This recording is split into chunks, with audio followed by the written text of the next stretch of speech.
Hi, this is Kerry Artak with Wicked Stocks, bringing you the weekly IWM report for Monday, January 3rd, 2022. Happy New Year.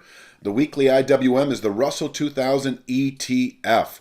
I'd call it kind of the small to mid cap index, although I think it's been coined the small cap index, but I think the average cap is around 3.5 billion or more, which puts it in the small range of mid cap as far as I know. Anyway, enough of that. Please click like if you're watching the IWM, the weekly IWM. If you like this series, please click like each and every time. It helps out a great deal with regard to our search engine results on Wicked Stocks as it pertains to YouTube. And subscribe. Subscribing to the Wicked Stocks YouTube channel will provide you notification each and every time new content has been uploaded to the Wicked Stocks YouTube channel. That includes the weekly IWM report, the weekly DIA. Soon we'll be putting out a weekly Bitcoin. We have a daily SPY report that goes out every day, a daily Triple Q report.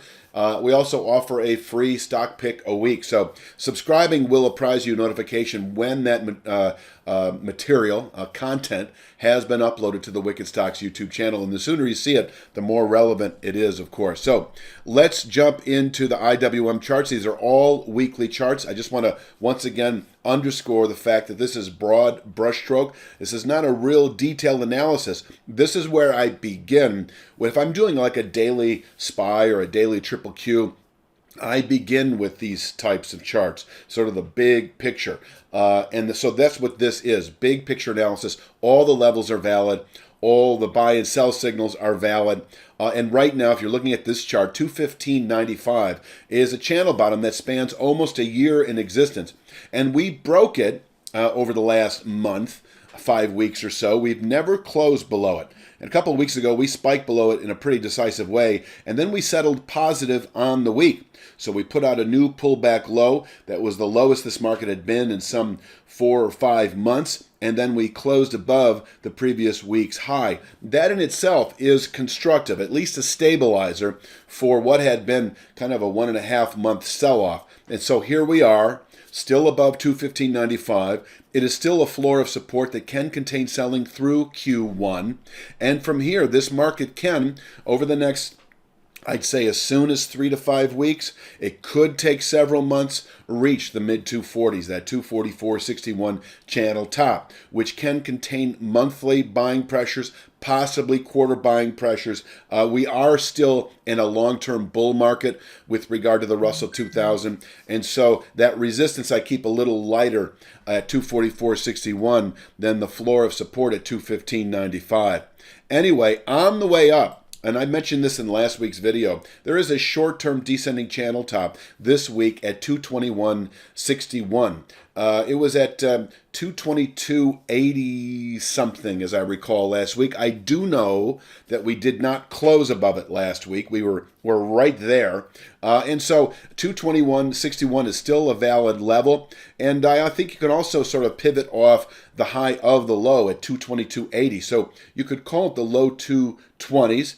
If we're looking on a week-by-week basis, closing this week, Friday, above 222.80 would be sort of a near-term buy signal in and of itself. Now, if we do it early in the week, we could conceivably reach 234.38, a former rising channel bottom that can itself contain weekly buying pressures. These are the little levels on the way up to 244.61. Initially 222.80, closing above it is a buy signal into later January. And then within a week or two at the most, we should test 234.38, which can contain weekly buying pressures. And if we settled this week, for instance, above 234.38, we're just another week or two away from reaching that 244.61 resistance, which once again can contain buying on a monthly basis, possibly into later Q1, and closing above 244.61 would be a significant buy signal that should play out into later 2022. I'll apprise you of those targets, but I just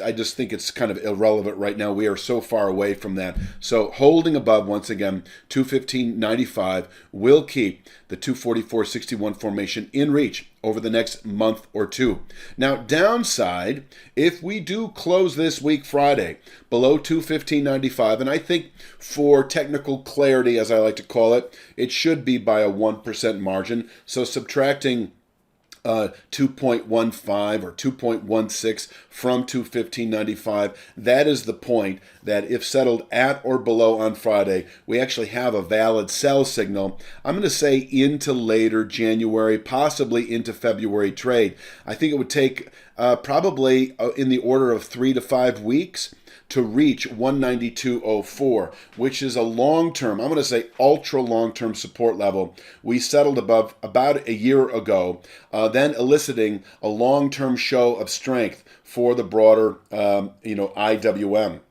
And so it becomes, once again, a 3 to 5 week target if we settle this week below 215.95 by that 1% threshold, 192.04, then expected possibly by the end of January, where we could bottom out through 2022 and from there rally back up into that incredible congestive region that we've been trading in now for about a year. We could push back up above 215.95 and quote unquote get trapped once again in the 220s, 230s, and 240s for an extended period of time. That is certainly possible. But we could also just continue on our way up to new highs within a matter of several months of testing 192.04.